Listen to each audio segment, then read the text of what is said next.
Bien, entonces estábamos observando ese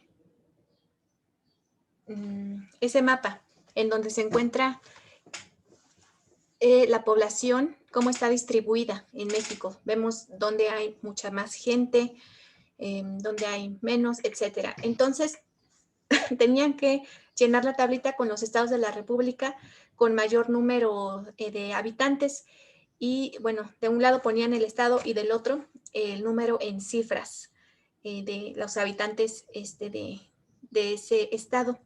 Entonces, aquí les voy a mencionar yo los más poblados. En primer lugar, pues está el Estado de México con 10 millones de habitantes, que es el que está ahí en negro. Siguiente, la Ciudad de México con 7 millones. Siguiente, Veracruz con 7 millones. Siguiente, Jalisco con 7 millones. Luego le sigue Guanajuato con 5 millones. Luego Puebla, 5 millones también. Y Chiapas con 5 millones. Esos son pues de los más poblados. Ahí lo pueden ustedes seguir llenando, pero si ponen nada más esas, está bien. Responde las siguientes preguntas. ¿Qué es la distribución de la población? La distribución de la población en el espacio geográfico depende de componentes naturales, económicos, políticos y culturales. Entonces se refiere a cómo está distribuida la población en un territorio determinado, en este caso, pues en México estamos estudiando. Siguiente, ¿cuáles son los factores que determinan la distribución de la población? Va a haber varios. Existen 3 tipos de factores que afectan la distribución de los pueblos y de sus ocupaciones, que son persistentes y universales. O sea que a fuerza se quieren quedar, por ejemplo, ahí, que no se quieren mover a otro lado. También otro factor son los recursos naturales. Entonces, pues si aquí hay agua, pues no me voy de aquí, ¿verdad? Por ejemplo. Y realizaciones del hombre. Entonces, por ejemplo, a ver, yo estudié esto, pero aquí donde vivo, pues no voy a encontrar trabajo de ello, entonces me voy a ir a otro lugar en donde sí haya ese tipo de trabajo, ¿sí? Entonces, porque me quiero realizar también, pues, como profesional. Pero también hay otros factores, como el clima, la ubicación, el relieve y la hidrología. Entonces, ¿cómo que el clima? Por ejemplo, hay una maestra que conozco que llegó aquí a paseo pues ya hace muchos años, yo era niña cuando ella llegó, entonces ella viene de Durango, es una persona blanca, pues sí, la tez muy, muy clara. Entonces, ¿qué pasa? Que como en Durango son climas extremos, a ella le afectaba mucho cuando hacía mucho sol. Sus ojos pues se le ponían rojos, entonces ella, su oftalmólogo le dijo, no, es que este clima siempre va a ser así para ti, te vas a poner así mal de tu vista por el clima que tenemos, que los rayos te llegan así como muy directos y además pues es muy seco. Entonces tú te tienes que ir a un lugar que no sea de este clima tan extremo. Entonces ella se vino a Guanajuato y a partir de ahí ella notó una mejora, ya no se le ponen los ojos rojos como se le ponían en el lugar donde pues, es originaria. Entonces, hay personas que se llegan a mudar por eso, que tienen algún problema en la salud y le recomiendan que se vayan a otros lugares. La ubicación, si tenemos pues los servicios, ¿no? En donde vivimos, pues no nos movemos. O si no los tenemos, pues buscamos alguna otra ubicación donde sí los vaya a ver. El relieve y la hidrología, si por ejemplo está muy plano, pues es más cómodo, ¿no? Para, por ejemplo, construcción de casas, a que si hay, por ejemplo, muchas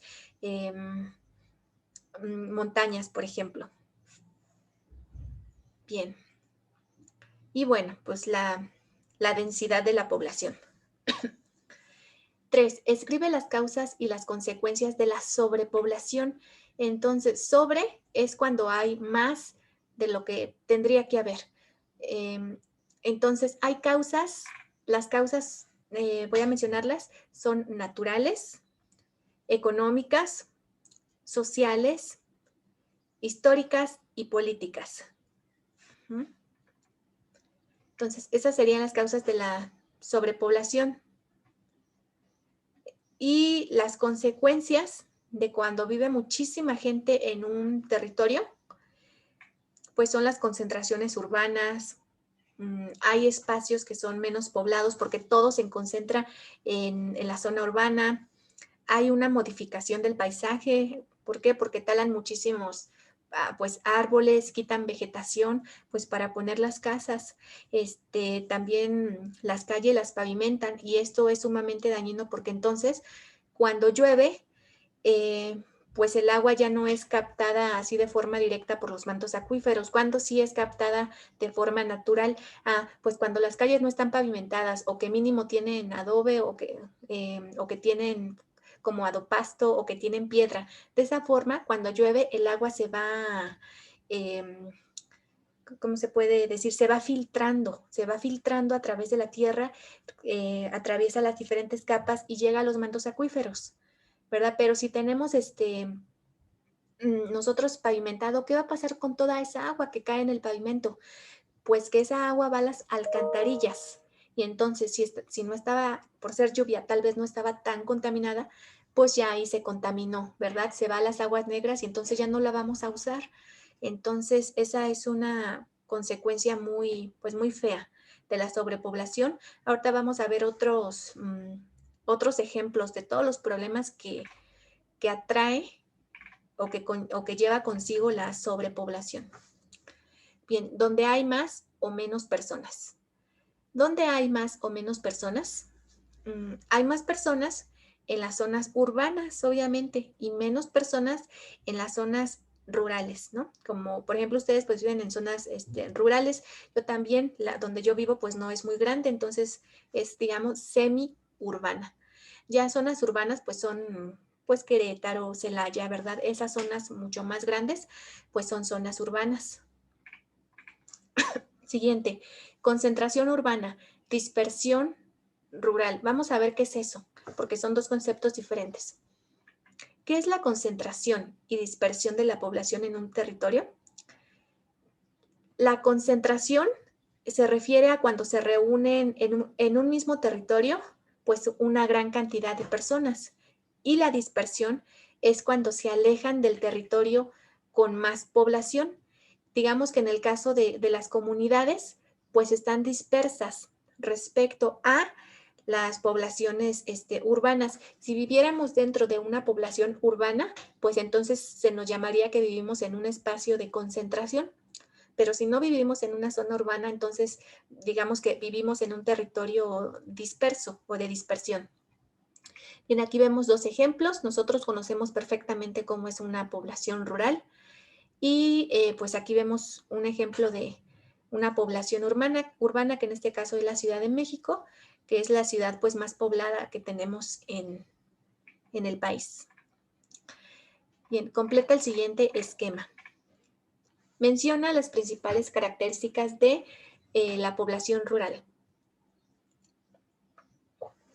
Bien, esta primera parte quizá era más sencilla responderla para nosotros, ¿verdad? Puesto que vivimos y estamos en contacto con comunidades rurales. Entonces, en las zonas rurales hay una distribución dispersa. ¿Qué quiere decir? Que muchas veces nosotros ni tenemos vecinos, ¿verdad? Sino que hay muchos o muchos terrenos vacíos o que no vive gente porque la construyeron los familiares que se van a Estados Unidos, que nada más vienen cada fin de año. Pues sí, les digo, terrenos baldíos. Entonces estamos dispersos, no estamos así juntitos, un vecino con el otro. En los países de menor desarrollo, pues como el nuestro, la población rural está marginada, aislada, con grandes problemas económicos y su actividad principal es la agricultura. Entonces vemos que sí, ¿verdad? Que sigue siendo la agricultura. Ustedes, por ejemplo, pues ya decíamos anteriormente que tienen varias empresas cercanas a su comunidad o comunidades y entonces sabemos que hay gente que pues va y sí se emplea ahí.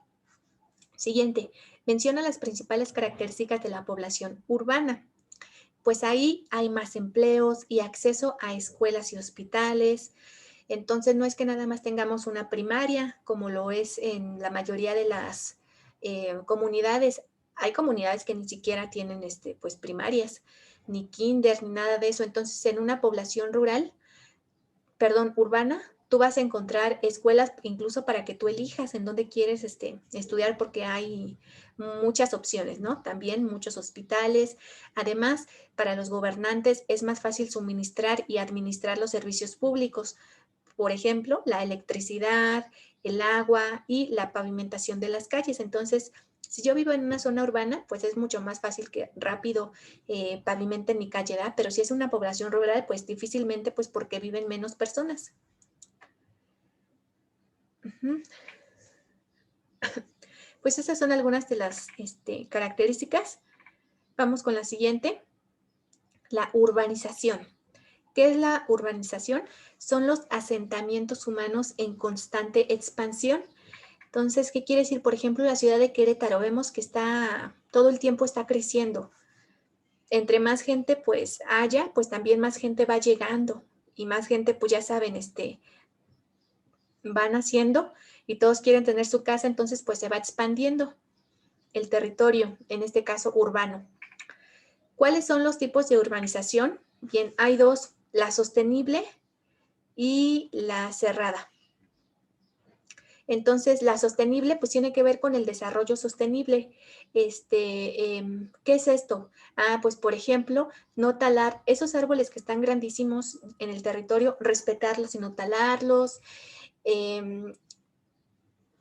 a utilizar adoquín en lugar de cemento, sí, de pavimentar las calles, porque entonces el adoquín va a permitir que sí se logre filtrar el agua o parte del agua cuando llueva, dejar suficientes zonas, pues por ejemplo parques, donde haya muchos árboles, flores, todo eso. Entonces, esa es la sostenible, digamos que es el tipo de urbanización que es amigable con el medio ambiente, que se preocupa del medio ambiente. Y pues la cerrada que va creciendo como sea la ciudad, sin cuidar estos aspectos. Bueno, ahí vemos una imagen de una zona urbana. La verdad no sé en dónde esté esto, tal vez sea en otro país, no sé. Bien, después escribe las causas de la urbanización y sus consecuencias. Bien, las causas de la urbanización es principalmente en buscar empleos o mejores oportunidades de ingresos debido a las condiciones de pobreza en los lugares de residencia, huir de persecuciones, guerras u otro tipo de problemas o conflictos políticos que ponen en riesgo la vida.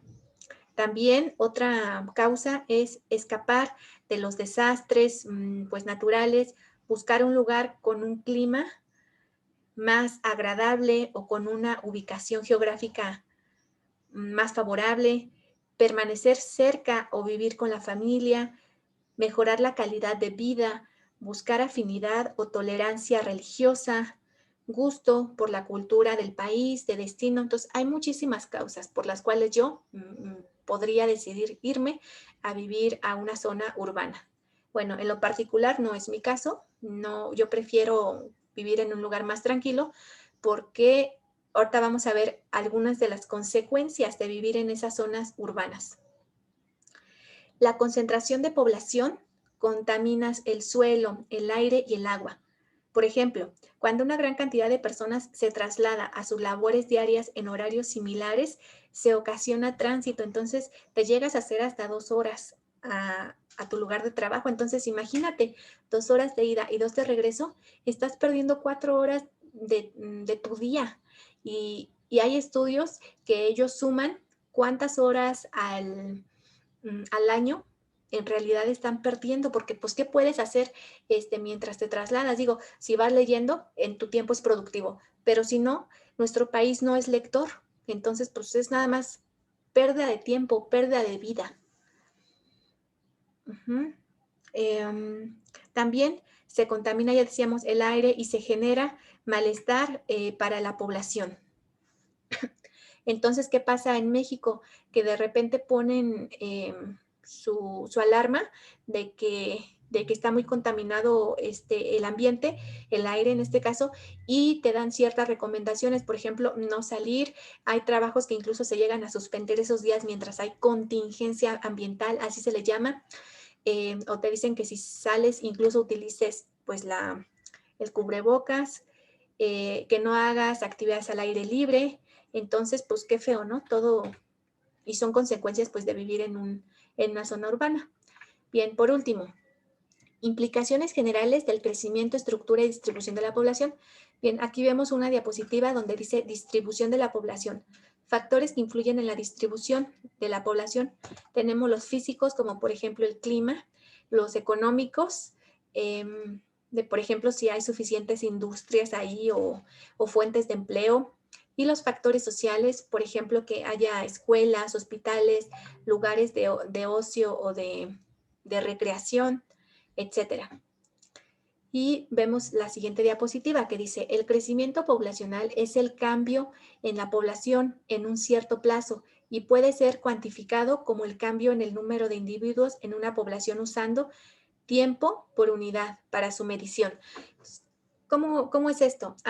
Pues que con los censos podemos saber cuánta gente había en México en 1900, por ejemplo, 1950, vamos a suponer. Y podemos saber qué cantidad de población hay en el 2000 y entonces hacer una comparación para ver qué tanto ha aumentado la población y tomar medidas pues para que no siga en aumento. Si es que está aumentando muy rápidamente, pues que ya desacelere. Última actividad. Ahora que ya sabes cuáles son los factores que influyen en el crecimiento de la población en tu entidad, completa el siguiente mapa conceptual, como se muestra en la siguiente figura. Bien, lo que yo hice para completar este mapa fue que utilicé la información de esta diapositiva que ustedes tienen. Entonces, nada más esa información la fui reacomodando en este mapa. Entonces, como título, le puse crecimiento de la población. Después, en el siguiente, aquí abajito, le puse causas. Entonces, o pueden ponerle factores. Y entonces, en cada uno aquí de los globos, pueden poner físicos, en el segundo, económicos, y en el tercero, sociales. Luego, por ejemplo, de los físicos, yo aquí en el cuadrito que sigue, en el pequeño, le puse son, y ya puse ahí algunos ejemplos. En nuestro caso, vamos a centrarnos en donde vivimos. ¿Cuáles serían los factores físicos? Pues el clima templado, o sea, tenemos un clima privilegiado donde vivimos porque no es extremo. Otro podría ser las llanuras. Y bueno, ahí pueden poner más aspectos físicos que ustedes consideran que pues nos importan para seguir viviendo en esta área. Ahora vamos con los económicos. Yo le puse son. Uno, zona con tierras fértiles, entonces pues en gran parte de nuestra población se sigue dedicando a la agricultura, cada vez menos, pero bueno. Otro, carreteras importantes cercanas, entonces tenemos relativamente cerca la autopista, en el caso de ustedes, o en el caso mío, pues la libre. Y otro factor económico, bueno, en el caso de ustedes, por donde viven hay más empresas que donde yo vivo, entonces un factor económico pues son las empresas. Y ahora el factor social, yo le puse son, le puse ahí pues escuelas, hospitales, parques recreativos, y ustedes pueden poner más cosas que les gusta y que son, por ejemplo, las canchas, pues las canchas entraría dentro de zonas recreativas. Bien, y pues concluimos esta secuencia. ¿Dudas? Y si no, pues continuamos con historia.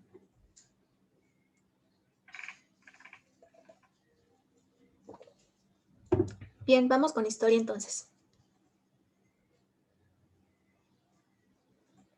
En la sesión anterior estuvimos hablando acerca de la globalización, ¿sí? Y cómo impacta a los diferentes aspectos de la vida del ser humano. Entonces vamos a centrarnos en esta clase que es la globalización cultural. ¿Ok? Vamos a ver este concepto de cultura. ¿Qué significa la cultura? Bien, número 1. ¿Qué es la globalización cultural? Es la unificación de diversas costumbres pertenecientes a diferentes comunidades. El término hace referencia a las modificaciones vividas por diferentes formas de vida de distintos pueblos. Debido a la globalización cultural, las costumbres, tradiciones y expresiones artísticas de distintos lugares del mundo se han ido adaptando a los cambios surgidos a partir de la misma. ¿Qué es esto? Pues que vamos adoptando costumbres y tradiciones de otras naciones, de otros países, y también ellos van adoptando tradiciones nuestras. La base de este fenómeno está asociada a los medios de comunicación, porque acuérdense que los medios son sumamente influyentes para bien y muchísimas veces, o la mayor parte de las veces tal vez, para mal, a través de los cuales las culturas y las costumbres de varios países se fusionan, se vuelven una. Gracias a la globalización y a la masividad de los medios de comunicación, distintas sociedades llegan a interconectarse, bien generando vínculos y dando lugar a una unidad entre ellos, o bien subrayando su diversidad. La globalización cultural implica la unificación de diversas identidades culturales, ¿se acuerdan? Nos vamos volviendo como uno, tendiendo al logro de una homogeneidad y siendo su principal contenido subyacente la identidad cultural propia. Esta internalización incluye la conexión entre territorios, naciones y continentes y fusiona los elementos del pasado y del presente. A partir de ella se sociabilizan los valores de la cultura universal mediante la inserción de lo global en lo local. Entonces, un ejemplo, no sé a ustedes, aparte de la cocina mexicana, ¿qué otra cocina les guste? A mí, por ejemplo, me gusta mucho la italiana. Me gustan las pizzas, pero más con el sabor más de como las hacen en Italia. Me gustan las pastas, tienen así muchísimos tipos de pastas, me gusta mucho.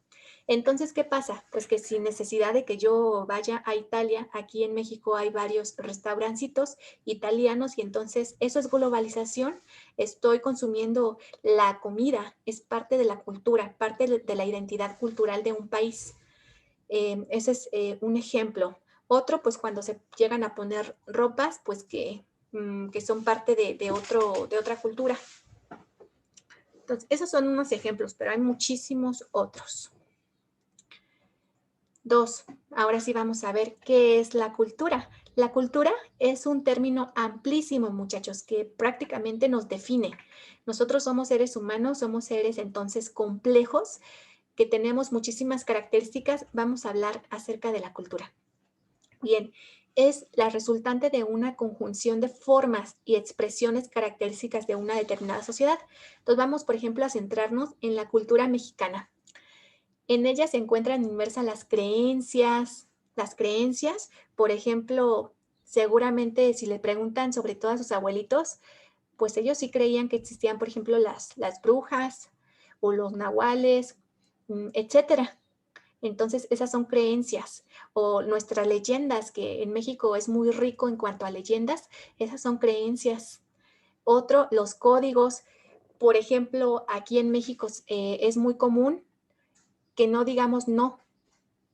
Cuando no queremos hacer algo, entonces nos invitan a hacer algo y le damos vueltas.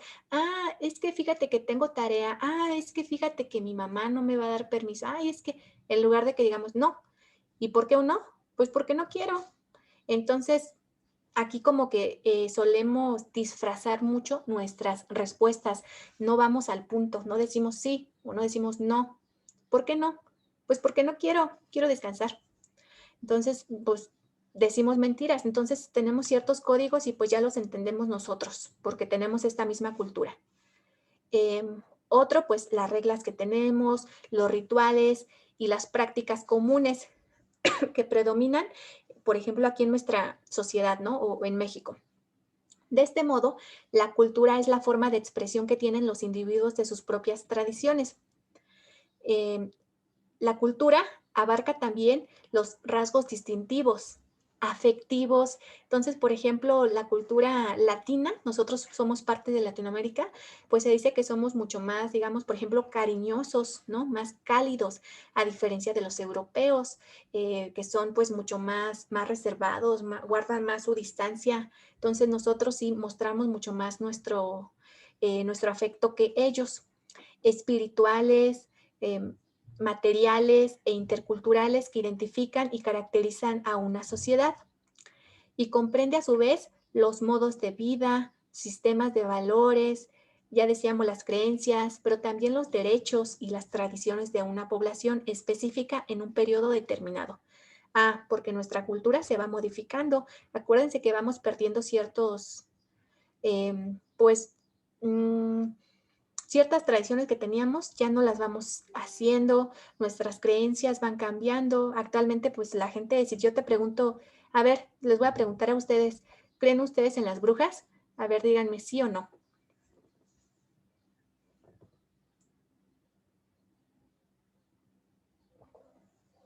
Ok, Armando, pusiste que no. No sé si ya lo tenías antes. Ah, no, eso me lo habías escrito antes.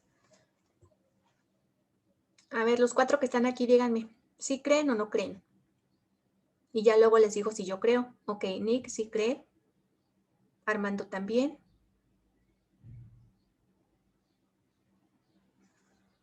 Bueno, esa respuesta es sobre todo porque nosotros todavía vivimos en un territorio, yo les digo, en el mío, semiurbano, en el de ustedes, rural, donde entonces esas creencias se mantienen vivas durante más tiempo. Entonces yo también creo, antes no creía, pero ya después mi mamá me cuenta algunas cosas, ¿no? Incluso que sucedieron dentro de la familia, y entonces pues sí creo. ¿Por qué? Porque si no creyera otras cosas, aunque yo no las vea, entonces, como yo siempre les digo, estaría yo encerrada en mi cajita sin darme cuenta qué es lo que hay más allá si abro mi cajita, ¿no? Entonces, sí, yo también creo, pero si yo esa misma pregunta se las hiciera a niños de una población urbana, ¿ustedes qué creen? ¿Que contestarían lo mismo que ustedes o diferente? A ver, aquí pónganme lo mismo o diferente.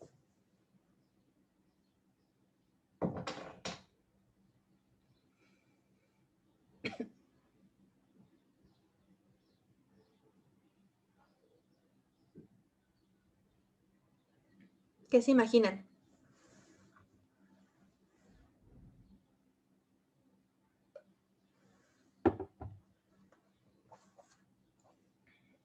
¿O no se imagina nada?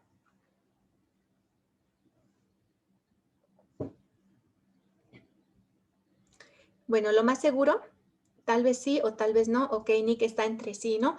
Bien, lo más seguro es que ellos pues no van a creer porque digamos que nosotros todavía creemos en esas cosas, digamos, paranormales o que no se pueden explicar de forma científica. Todavía nosotros creemos en muchas de esas cosas. Para nosotros es verdad, pero para ellos no. Se va perdiendo esas creencias y tal vez ellos nos van a decir que pues eso no es real. Bien, ¿qué otra cosa? Mm, Bien, la globalización cultural es, por lo tanto, una tendencia a la homogeneidad. Ya habíamos visto esta palabra desde la sesión anterior, que es un fenómeno por el cual se refleja una normalización de las expresiones culturales de todo el mundo, estando implícita en ella la socialización de los valores de la cultura universal. Entonces, ¿cuál podría ser un valor de la cultura universal? Pues el respeto, ¿no? Ya les decía, habemos culturas que somos muy diferentes una de la otra. Por ejemplo, si nos comparamos, yo les decía, con China o Japón, esos países orientales, y la India, pero entonces uno de los valores universales va a ser el respeto, ¿ok? Si yo quiero que respeten a mi cultura, no se burlen de ella, o no me juzguen de loco porque creo en las brujas, pues yo también voy a respetar la cultura de los demás, de los que no creen en esas cosas que yo creo, que se visten diferente, creen diferente, tienen un género distinto al mío. Entonces, esa sería una de las bases, o de los valores principales. Siguiente, ¿de qué manera influye la globalización en la cultura? Al surgir nuevas ideas y costumbres, diferentes partes bueno, que existen en partes del mundo, la cultura característica de una región resulta influenciada, lo que les decía, vamos adoptando costumbres y tradiciones pues de otros países.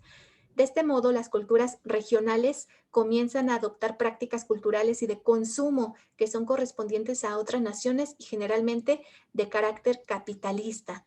Entonces, ¿qué pasa? Por ejemplo, esos aparatitos de juego, todo el tiempo pues los quieren tener los jóvenes, ¿no? ¿Y por qué? Pues porque en Estados Unidos, como en Estados Unidos todos los niños, todos los jóvenes tienen esos aparatos, pues aquí también quieren tener ese mismo consumo. Aparece entonces en las costumbres regionales el consumo de marcas, de medios, de símbolos que se toman como íconos representativos de una sociedad, surgiendo de este modo una cultura de índole global. Entonces, ¿qué pasa? Que muchísimas personas en el mundo quieren tener un iPhone, una Mac. Entonces, esa marca de la manzanita, todo lo quieren, teniendo como resultado de la conjunción de distintos elementos propios de diversas culturas, la expresión de modelos culturales correspondientes a las sociedades capitalistas. Entonces, cada vez nuestro modelo, digamos, pues son los países hegemónicos. Queremos parecernos más a ellos y tener lo que ellos tienen. Bueno, hablo en general, pero en lo particular no. Yo no. Gracias a la más media, o sea, los medios de comunicación, los países se encuentran cada vez más conectados desde lo económico, lo tecnológico y lo cultural, asemejándose cada vez más entre sí. De este modo, la brecha que diferencia a las diversas culturas inherentes de cada sociedad se hace cada vez más estrecha, entonces cada vez hay menos diferencia. No obstante, existe un predominio de las culturas de los países económicamente más poderosos, es decir, los países hegemónicos. Como consecuencia, la diversidad cultural es cada vez menor como consecuencia de la globalización cultural, entonces mucho cuidado porque estamos perdiendo varios de nuestros rasgos que nos identifican como cultura. Al mismo tiempo, y como consecuencia de ello, determinados grupos sociales que han quedado excluidos del mundo globalizado se unifican para reaccionar contra la globalización. En el mundo hay varios movimientos, muchachos, que están en contra de la globalización, que quieren mantener a fuerza como de lugar sus costumbres, valores, tradiciones, bueno, su cultura, con el fin de hacer resurgir los valores propios inherentes a las culturas locales, con el objetivo de revalorizar lo propio. Cuando queremos adquirir nosotros, muchachos, costumbres o cosas de otros países, pues entonces a aspectos propios de nuestra cultura les estamos quitando valor. Siguiente, la globalización cultural en la actualidad. ¿Cómo es? La globalización cultural ha sido y es un fenómeno que influye inevitablemente en los distintos ámbitos de la vida diaria de los sujetos habitantes de una nación, presentando efectos favorables, ya los hemos hablado, pero también no favorables. La globalización cultural aparece como un fenómeno del que ninguna sociedad puede escapar, ya que los medios masivos de comunicación están presentes en todos lados, así como los estereotipos que pueden enriquecer los estilos de moda que difunden, entre otros. Entonces, un estereotipo, pues son los modelos, ¿no? Que traen marcas, ciertas marcas de ropa y entonces, ¿cómo son esos modelos? Pues muy diferentes a nuestro fenotipo, ¿no? Mexicano. Entonces, ellos, pues, son de tez clara, rubios, altos, delgadísimos, etcétera. Y nosotros, pues, lo contrario. En la actualidad, todos los países del mundo se encuentran inmersos en todos estos procesos globales, pero desde una mirada optimista, el mundo puede verse incrementado en los intercambios de todo tipo, capitales, bienes y servicios, tecnologías, información y pautas culturales. Bien, vamos con la última pregunta. ¿Cómo influyen los medios de comunicación en la globalización cultural? Bien, acuérdense que los medios son armas poderosísimas de influencia. Entonces, la globalización cultural surge como consecuencia del proceso de comunicación. Si no hubiera comunicación entre otras naciones, entonces no habría globalización cultural. Entonces, tiene que haber comunicación entre diversas partes del mundo y gracias a los diferentes medios de comunicación existentes en la actualidad, los diferentes países pueden comunicarse entre sí. Como resultado de ello, las diferentes regiones logran vincularse a través de variadas redes de intercambio a nivel mundial, produciéndose de este modo el contacto y la relación entre diferentes sociedades con sus peculiares características culturales. De esta manera, los medios de comunicación empiezan a jugar un rol importante para el desarrollo de la globalización cultural. Los medios audiovisuales, por ejemplo, comienzan a ser una importante fuente de creación y de transformación, o sea, por ejemplo, los videos volviéndose cada vez más omnipresentes en la vida diaria de las personas en general. Así nació la cultura popular, la cual se expandió a lo largo y ancho del planeta, volviéndose como la cultura dominante. A partir de esta, los grupos sociales se identifican con todos aquellos productos presentes a nivel mundial, enriqueciéndose un imaginario colectivo, o sea, una nueva cultura. En este sentido, los medios de comunicación son una herramienta de homogeneización de la cultura global. ¿Dudas respecto a qué es la globalización cultural? Y una pregunta, ¿qué concepto tienen ahora ustedes acerca de la globalización cultural? ¿Opinan que es algo bueno, que es algo malo o que tiene ambas cosas, buenas y malas, pero tal vez se inclina un poquito más hacia cosas negativas que hacia positivas o al contrario, hacia cosas positivas que negativas?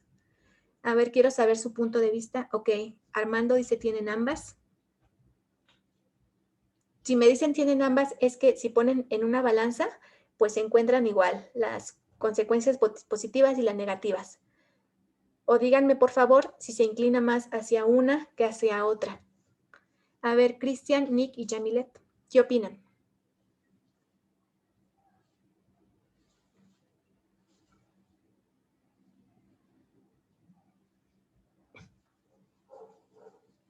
¿Hay más negativas, Nick? Pues puede ser, ¿no? Cuando tú te dejas influenciar, por ejemplo, por los medios de comunicación, pues van a influir mucho en tu cultura. Me parece que negativas, ok, sí, sí tienen negativas, pero cuando ustedes son inteligentes y no se dejan influenciar, pueden utilizar nada más ahora sí que tomar lo positivo. ¿Qué es algo positivo? Por ejemplo, el Zoom que estamos utilizando y que a través de esta plataforma yo puedo estar en comunicación con ustedes y tener la clase a distancia sin que sea presencial. Eso sería positivo, ¿no?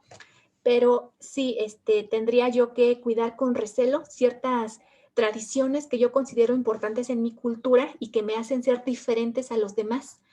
Y entonces ahí no me estoy dejando influenciar por la globalización en sus aspectos negativos, ¿no?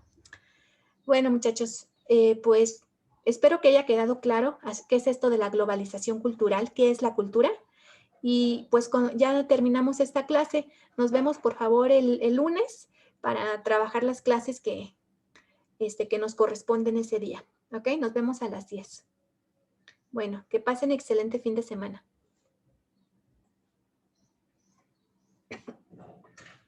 Gracias.